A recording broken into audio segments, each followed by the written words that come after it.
Okey, video yang lalu saya telah ada beri penerangan mengenai macam mana kita nak buat penilaian kendiri status kita. Kita ni miskin ke, miskin tegar ke, atau biasa-biasa aja. Jadi saya dah buat satu video. Hari ini saya nak beritahu pula mengenai proses selepas mana kita dah confirm dah yang kita ni miskin dan kita nak minta bantuan. Di negeri Terengganu ni ada dua agensi lah yang biasa orang minta bantuan, iaitu yang pertama JKM, Jabatan Kebajikan Masyarakat, dan orang biasa akan minta bantuan OKU, bantuan sara diri dan juga bantuan anak sekolah. Yang keduanya ialah MyDam. MyDam boleh minta di bawah asnah zakat. Apa saya minta tak pernah dapat. Saya susah, saya miskin tapi tak pernah dapat.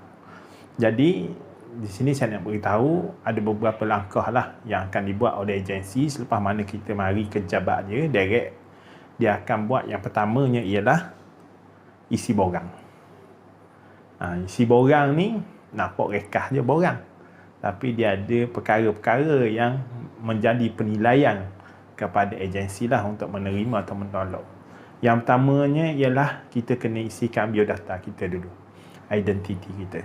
Tulis dengan sahih. Tulis dengan sahih nama kita, IC kita, semua ni akan disemak balik. Akan disemak balik oleh agensi lah untuk mengesahkan kita ni betul orang Malaysia ke tak. Orang Terengganu ke tak. Dia antara dia tengok IC lah. Alamat kita, kemudian nombor telefon kita mesti dapat dihubungi. Dia boleh kan, biar telefon biar dapat lah. Tulis nombor telefon betul-betul. Kalau kita ada nombor telefon, tulis nombor telefon orang yang ada berkaitan dengan kita, hak boleh khabar ke kita maklumat-maklumat tu. Beri pertimbangan yang lebih ialah mengenai status tanggungan kita dan pendapatan kita. Hak ni yang dia akan tengok lebih lah hak ni. Dia mesti tulis tuan-tuan, mesti tulis. Kalau kita tak tulis, kita kata tidak kerja, tiada kerja, kemudian tiada pendapatan. Orang gini dia panggil orang ajaib lah. Pendapatan mungkinlah kita tak faham pasal kita tak kerja kapung. Kerja kapung kita kena ukur lah berapa sebulan kita habis rumah. Makan anak-anak sekolah kita, sekolah anak, api air, kira belaka. Sebanyak mana habis di rumah tu, itulah pendapatan yang kita dapat setiap bulan. Jadi mudah tu. Ada estro ke benda berapa, kira belaka habis. Itulah pendapatan kita sebab kita boleh bayar semua tu. Itulah pendapatan kita.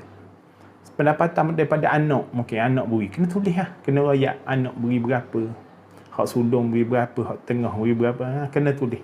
Ataupun dapat daripada hasil sewa, ada rumah sewa, pendapatan lah tu tuan-tuan.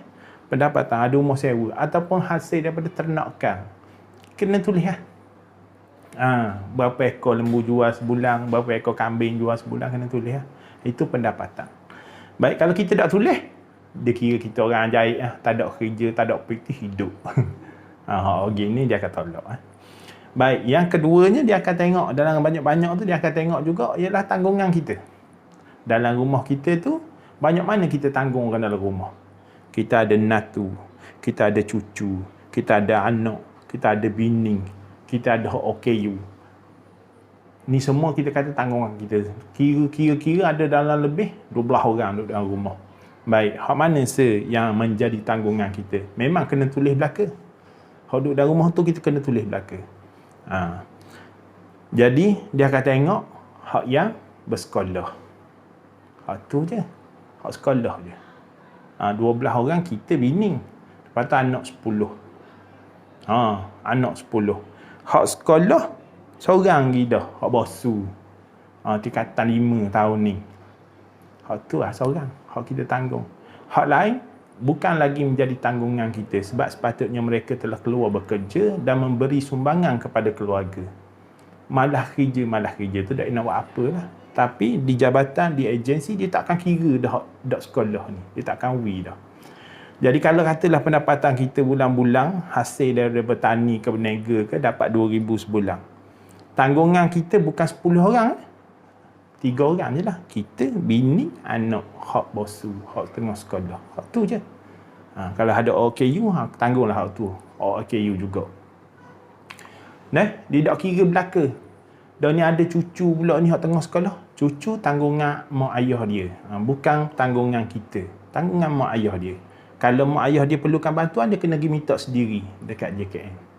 Dia duduk dalam rumah kita tu bukan tanggungan kita. Okey? Okey, itu dia dari sudut tanggungan, kita dah jelas. Dan dalam borang tu, biar kita tulis detail. Sebab benda ni, dia akan semak balik. Dia tak kata, siang ramanya anak dia pun bui dah. Dia pergi JPM pula, Jabatan Pendaftaran. Tanya, betul tak orang ni ada anak ni? Kalau kita susuk anak kita, ada hak kerja sedap sikit, kita susuk tak tulis kemudian tu, dia tahu kok. Dia tahu juga.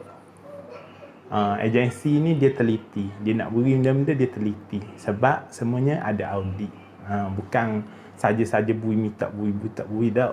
Dia akan audit. Dan borang tu sebenarnya adalah satu mekanisme untuk dia semak balik kesahihan maklumat yang kita beri dan juga apakah kita ni layak atau tidak berdasarkan borang dulu. Okey, kemudian dia akan ada step yang berikutnya, insya-Allah saya akan buat lagi dalam video yang akan datang.